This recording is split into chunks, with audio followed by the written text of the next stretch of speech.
Welcome all the viewers of Dainik media और ख़ास तौर से जितने भी दर्शक हमारे साथ सुल्तानपुर आदमपुर से जुड़े हैं उनका तहे दिल से शुक्रिया अदा करती है दैनिक मीडिया की टीम।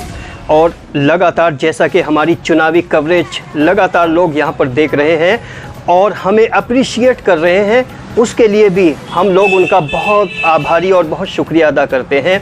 इस वक्त हम लोग हैं वार्ड नंबर 8 में।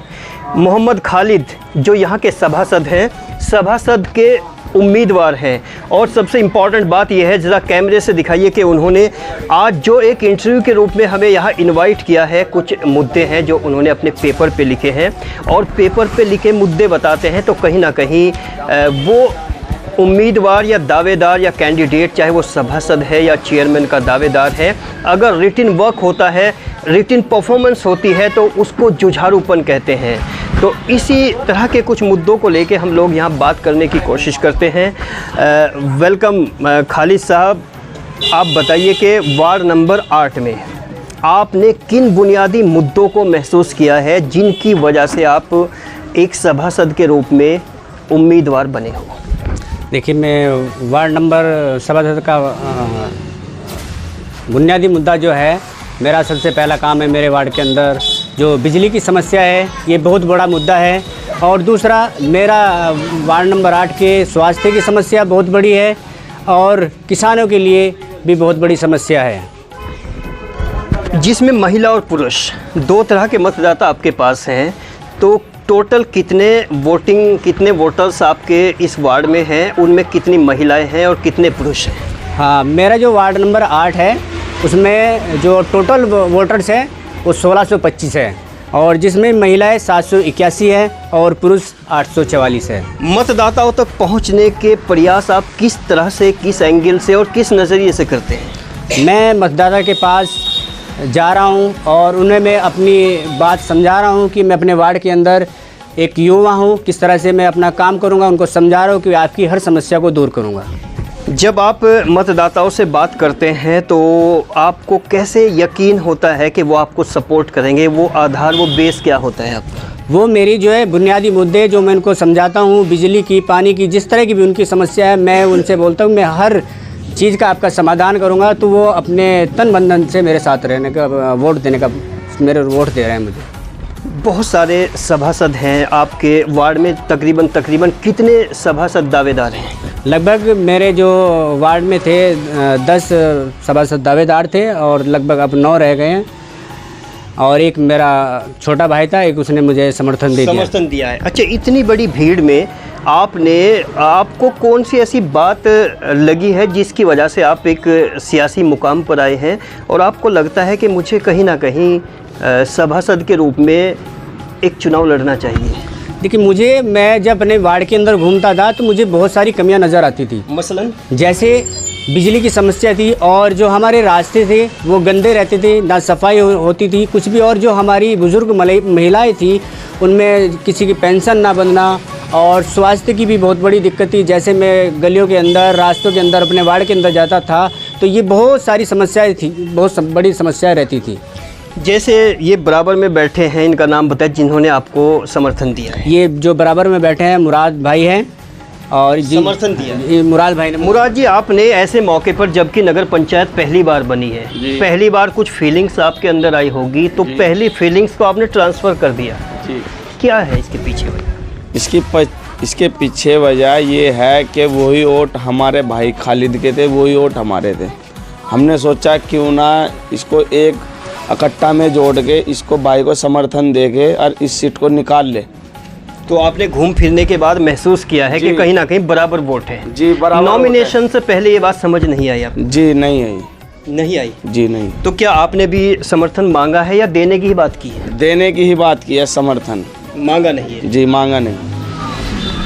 इस पूरी प्रक्रिया में, जो चुनावी प्रक्रिया है, जितने भी लोग यहाँ पर बैठे हैं उनमें कौन शख्स ऐसा है जिसने आपको बैकअप दिया है, मोटिवेट किया है, या कहीं आपको लगता है कि अगर वो नहीं होते तो शायद आज मैं इस चुनावी टकराव में ना होता? जैसे ये मेरे पास में जो जितने भी यहाँ बैठे हैं, मेरे बड़े भाई बैठे हैं, मेरे बड़े भाई बैठे हैं, मेरे चाचा जी बैठे हैं और मेरे उधर भाई बैठे हैं, जितने तमाम युवा हैं, बुज़ुर्ग हैं, उन्होंने मुझे इस चीज़ से कहा कि आप तैयारी करो और जो हमारे वार्ड की जो भी समस्या है उनको दूर करिए। इन सभी लोगों ने मुझे इस चीज़ के लिए कहा और मैं इनके कहने से मैंने ये कदम उठाया है। अच्छा, जो आपको बैकअप हुआ है, सपोर्ट हुआ है, उसमें युवाओं का ज़्यादा हुआ है या बुज़ुर्गों का ज़्यादा? देखिए, मुझे सबसे ज़्यादा युवाओं का सपोर्ट है और हमारे बुज़ुर्ग, महिलाओं सभी का सपोर्ट है। संजीदगी से सोचा है या बस ऐसे ही आपको सपोर्ट कर दिया? नहीं, उन्होंने दिल से सपोर्ट किया है। आप बैठे हुए हैं, आप इनसे जानकारी ले लीजिए। ये दिल से मेरे साथ है और तन मन धन से हर चीज़ से मेरे साथ में लगा। अगर रिजल्ट पॉजिटिव आता है, 25 में आप सभासद बनते हैं और चेयरमैन आपके एंटी बनता है, तो उससे आप अपने काम निकलवाने की टैक्ट्स क्या होंगे आपके, बताइए अपने सुनने वालों को। देखिए, मैं अगर मेरा कोई पहले तो एंटी चेयरमैन अगर कोई बनता है तो मैं उससे पढ़ा लिखा हूँ, शिक्षित हूँ, मैं जानता हूँ मैं किस तरह का काम अपने ले सकता हूँ। मैं अगर चेयरमैन से नहीं ले सकता तो जहाँ जैसे स्वास्थ्य का काम है मैं स्वास्थ्य टीम के पास जा सकता हूँ, जैसे पेंशन का काम है मैं समाज कल्याण विभाग में जा सकता हूँ, अदर जिस विभाग का बिजली का काम है तो मैं बिजली विभाग में जा सकता हूँ, या सड़कों का काम है, मैं हर विभाग को जानता हूँ और मैं विभाग से ले सकता हूँ काम। वेरिफिकेशन भी ज़रूरी है, कुछ युवा भी बैठे, इनसे भी बात करने की कोशिश करते हैं। अपना नाम बताएं। जी, मेरा नाम जुनैद आलम है। जुनैद आलम, अभी मोहम्मद खालिद ने जो बात बताई है बैकअप और सपोर्ट, इसकी क्या वैल्यू लगती है? ये बैकअप सपोर्ट की वैल्यू है कि इस बार हमारे बड़े बगड़ में मास्टर खालिद का चेहरा आया है, तो पूरा बगड़ मास्टर खालिद को सपोर्ट कर रहा है, दिल से भी और जान से भी। आप क्या कहेंगे? जी, मेरा नाम वाजिद अली है। मैं बड़ा बगड़ वार्ड नंबर 8 से। तो हमने जो मुद्दे इन्होंने जो कहा है कि हम इस पर काम करेंगे, तो इसलिए हम इनके साथ खड़े हुए। इंशाअल्लाह अगर ये जीतते हैं तो ये अपने वादों पर खरा उतरेंगे। इन्होंने ये हमसे वादा किया है। आपको क्या? जी, जैसे कि मास्टर खालिद जी हमारे साथ बैठे हुए हैं, जैसे कि इन्होंने बताया है कि जो हमारे बेसिक मुद्दे हैं जो दरअसल से हमारी धरती से जुड़े हुए हैं, लोगों से जुड़े हुए हैं, वो उन्होंने बिल्कुल सही बताया है और इन्होंने हमें भी बताया है कि मैं इनको कर सकता हूँ, ये इस लायक भी है। इन्होंने अपनी जो है कि उम्मीदवारी इसलिए दाखिल की है ताकि इनको आगे कर सके और इनको पूरा कर सके। अपना नाम? मेरा नाम आस मोहम्मद है और मैं इसी वार्ड से हूँ, वार्ड नंबर 8 से। और जो मेरा परिवार है वे पटवारियों का परिवार है। मैं वार्ड एक ही है, परिवार अलग है, पर उस परिवार में भी सभी ये कह रहे हैं खालिद मास्टर जी को वोट देंगे, सपोर्ट करेंगे। वे एक शिक्षित आदमी है और ईमानदार आदमी है, उनका बहुत नाम है। नाम बताओ। मोहम्मद उस्मान अली। एक लाइन में बताते जाएंगे। मोहम्मद उस्मान अली मेरा नाम। खालिद मास्टर बैठ रहिए। एक युवा नेता है, मतलब बहुत अच्छा काम कर रहे हैं। मतलब इस वक्त फ़ोन करते हैं इनको, उसी वक्त में बेचारे आके हमारे पास हमारी बात को सुनते हैं और जिस काम को हम कहते हैं वो काम भी करते हैं। अभी यहाँ पे खंबा लाइट ख़राब हो गई थी, वो उन्होंने लाइट भी एकदम ठीक करी तुरंत। आप भी बताइए, खड़े होकर। मेरा नाम है शमसुद्दीन और हमारे मास्टर जी खालिद, हमारे सभासद बहुत अच्छे हैं, हमारे काम आते हैं और जो हम काम करते हैं वो काम होता है। चलिए, मास्टर जी भी बैठे, इनसे भी शॉर्ट में बात करेंगे, लंबी गुफ्तगू तो हो चुकी है। करते हैं मास्टर जी, एक लाइन में, मैं आता हूँ वहीं पर आ रहा हूँ, एक लाइन में बताइए, भतीजा है शायद आपका, भाई है? छोटा भाई है मोहम्मद खालिद। छोटे भाई हैं और आप बड़े हो, तो आपने अपनी दावेदारी पेश क्यों नहीं की, भाई को ही क्यों सपोर्ट किया? वो मेरा भाई पहले से ही इसी लाइन में है, वो पहले से ही उसे लगभग मैं मानता हूँ वो 8 क्लास में था, वो 8 क्लास से यही काम कर रहा है। वो लोगों की राजनीति में ही है, बड़े बड़े विधायकों के साथ या लोगों के साथ जो राजनीति में काम करते हैं उनके साथ ज़्यादा से ज़्यादा रहता है, उसे मेरे से ज़्यादा एक्सपीरियंस है। यकीन जीत चुके हो आपका? जी इंशाल्लाह। मेरा क्या, मेरे पूरे परिवार का, मेरे भाइयों का, मेरे दोस्तों का, सबका यकीन है। सबने मिलजुल कर उसको कहा है कि तुम इकट्ठे खड़े हो जाओ। एक लड़का और रह गया, इससे भी बात करते हैं, कुछ बात रखना चाहता है, रखिए अपनी बात। मेरा नाम अमजद अली है और मैं वार्ड नंबर 8 से का प्रत्याशी हूँ, मतलब वोटर हूँ। और मास्टर खालिद जो है एक शिक्षित व्यक्ति है और हमें लगा कि व्यक्ति जो है वार्ड की समस्या को समझता है और हमारे जो मुद्दे हैं वो पूरे कर सकता है। लगा है, किस बेस पे लगा है? आधे या एक लाइन में बताना है, बेस क्या है उसको एनालिसिस करने? जी देखिए, शिक्षित व्यक्ति है और शिक्षित व्यक्ति ही मुद्दों को उठा सकता है। ओके, एक जी, क्योंकि बड़ों की राय बड़ी इम्पॉर्टेंट होती है, अपना नाम बताकर बताइए कि मोहम्मद खालिद जो आपके सभासद के रूप में दावेदार हैं, क्या नज़रिया रखते हैं? ये मेरे भतीजे हैं मास्टर मोहम्मद खालिद, और ये पढ़े लिखे हैं, एक टीचर भी हैं, और ये बहुत अच्छा काम राजनीति में चले आ रहे हैं बहुत दिनों से। आपके अनुभव उनके किस तरह से काम आ सकते हैं? हम तो उनके हर वक्त साथ रहें। नहीं, सियासी अनुभव की अगर मैं बात करूं, चूँकि डायरेक्शन जो होती है, दिशा निर्देशन, वो बड़ा महत्वपूर्ण होता है। किसी तरह का क्या कोई किसी कदम पर आप उनको रहनुमाई करते हैं? हर तरह से रहनुमाई करते हैं उनकी। आप भी बताइए। जी, मेरा नाम डॉक्टर तालिब है, छोटा भाई खालिद है, इसे लोगों ने चुना है, हम सब ने इसे चुना है। ये लोगों के काम आता है तो लोगों की इसके काम अच्छा लगा। अब लोगों को मौका मिला है, लोग अपने वोट दे के अपने सपोर्ट से हर चीज़ से इन्हें जिताएंगे। इंशाअल्लाह ये लोगों के काम आएंगे और खरा उतरेंगे अपने। खालिद भाई को वोट दे के सफल बनाएंगे बस। ओके, आप भी क्या राय रखते हैं? देखिए, बड़ी खुशी की बात है, हमारे सुल्तानपुर में जो नगर पंचायत का चुनाव हो रहा है, इस चुनाव में काफ़ी युवा आए हैं निकल के, और युवाओं को आना भी चाहिए।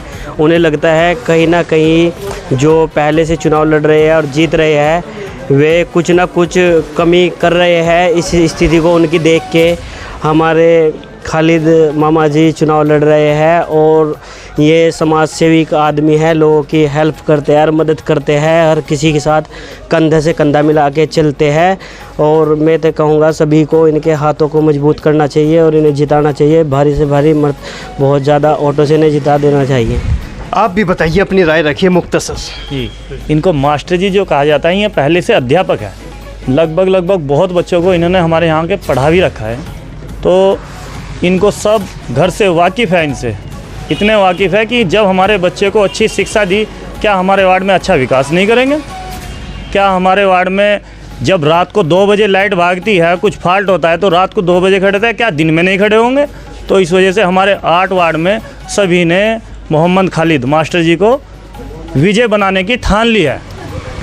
और चलते चलते बिल्कुल, हाँ, एक आप भी आइए, आगे आइए जी, बताइए क्या कहें? मेरा नाम शाहबाज अली है। जो हमारे खालिद मास्टर जी है, जो युवाओं को ये लगा कि एक अधिकारी से किस तरह बात कर सकता है एक नेता। उससे पहले कभी यहाँ मेंबर भी हुए हैं, काफ़ी 2 मेंबर रह चुके हैं, मतलब उनको किसी भी प्रकार का कोई भी अनुभव नहीं था कि अधिकारी से कैसे बात करनी है, कैसे काम लिया जा सकता है। चौकी थाने के भी काम है, किसी भी प्रकार की समस्या भी होती है तो तुरंत खालिद मास्टर जी को फ़ोन किया जाता है। इनको बात करने का लहजा और तरीका है कि सामने वाले से काम कैसे लिया जा सकता है। ये पॉलिटिक्स में, सियासत में ये चीज़ पढ़े लिखे ही आदमी कर सकता है, क्योंकि संविधान के अकॉर्डिंग किस बात को कहाँ रखनी है, किस संविधान के अकॉर्डिंग किस चीज़ को किस तरह हैंडल करना है, तो शिक्षित आदमी करता है इस काम। और चलते चलते मोहम्मद खालिद, बिल्कुल लास्ट में एक अहम सवाल है। जितने भी मतदाता वार्ड नंबर 8 से आपको सुन रहे हैं, चाहे वो महिलाएं हैं, पुरुष हैं, लड़के हैं, लड़कियां हैं, तो स्पेशल इंटरनल अपील क्या है आपकी? मेरी स्पेशल इंटरनल अपील ये है कि मेरे वार्ड के जितने भी मतदाता मुझे सुन रहे हैं, मैं उनसे हाथ जोड़ के गुजारिश करता हूं कि वो मुझे भारी से भारी वोटों से जिताए, और इंशाअल्लाह उनकी जिस तरह की भी कोई भी समस्या होगी, मैं उनकी हर समस्या का समाधान करूंगा और अपने वादों पे खरा उतरूंगा। और युवाओं का नज़रिया और बड़ों का तजुर्बा, दोनों का जो कॉम्बिनेशन होता है, जो तालमेल होता है, कहीं ना कहीं उसके नतीजे कुछ पॉजिटिव डायरेक्शन में निकलते चले जाते हैं। और ये एक बार फिर क्लोज से सभी चेहरों पे कैमरा लगाइए, हर एक चेहरे में क्यूरोसिटी है, कुछ दिलचस्पी है, और कहीं ना कहीं वो इस वार्ड नंबर 8 में कुछ बेटरमेंट के लिए उनके स्टेप्स हैं, उनके कदम हैं। और मुझे लगता है जितने भी लोगों ने, जितने भी यहाँ पर उपस्थित, चाहे वो नौजवान हैं या बड़े हैं, जिन्होंने भी अपनी राय रखी है, उस राय में उनका सेंटिमेंटल एटीट्यूड भी शामिल है। और कहीं ना कहीं जो इलेक्शन होता है वो सेंटिमेंटल टच को भी शामिल किया जाए तो उसमें 70-80% उसको कामयाबी मिलने के चांसेस रहते हैं। बाकी 23 जनवरी के बाद 25 में जब रिज़ल्ट आएगा, नतीजे क्या होंगे, ये तो वक्त और समय पर छोड़ते हैं। तब तक के लिए बने रहिए। मैं मोहम्मद अकरम अपने साथी यास मोहम्मद के साथ। Good luck, have a nice day.